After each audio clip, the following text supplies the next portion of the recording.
I want you to imagine that you're an obstetrician gynecologist like me. And I want you to imagine that you are a pro-choice obstetrician gynecologist like I used to be. Your patient today is 17 years old. She's 20 weeks pregnant. Now, if you could see her baby, which is very easy to do on an ultrasound, her baby would be as big as the length of your hand, from head to rump, from your middle finger to your wrist. That big.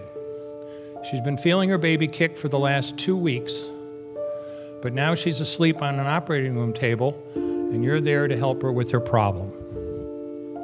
You walk into an operating room scrubbed and gowned, and to the right of the table, of the operating table, there's a smaller table where your instruments are located. And the first thing you're going to reach for is a suction catheter.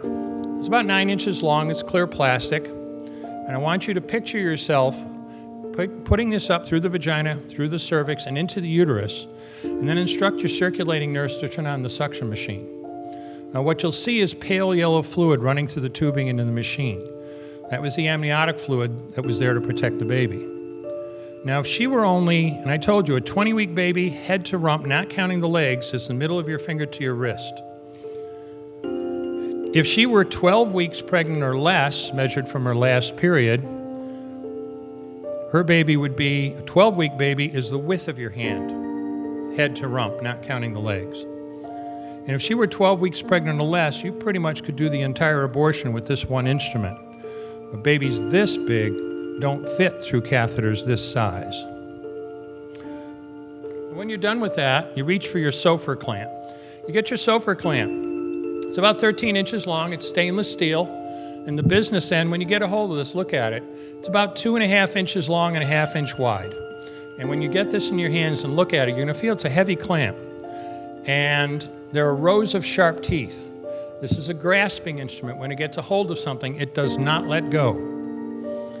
A D&E abortion, a second trimester D&E abortion, is a blind procedure. You can't see anything. It's all done by feel. So picture yourself, and I'm serious, picture yourself putting this up through the uterus.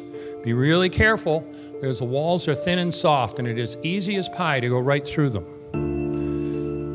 Then grasp with the instrument. Grab hold of anything you can. You can't see what you're doing, just grab something. And feel yourself pulling, and I mean hard. And out pops a leg that big, which you put down on the table. Reach in again. Grab blindly, pull hard. Out comes an arm the same length, which you put down on the table. And reach in with this instrument again and again, and tear out the spine, the intestines, and the heart and lungs. Now, the head on a baby that size is about the size of a plum. And again, you can't see it. You have a pretty good idea you're there if you've got a hold of something and your fingers are spread as far as they'll go. You know you did it right if you crush down on the clamp and white material runs out of the cervix. That was the baby's brains. Now you can pull out skull pieces.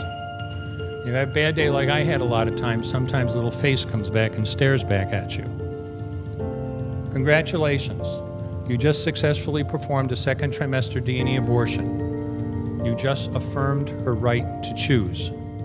You just made $800 cash in 15 minutes. And when somebody goes, I'm pro-choice, then I hope they understand exactly what it is that they're championing.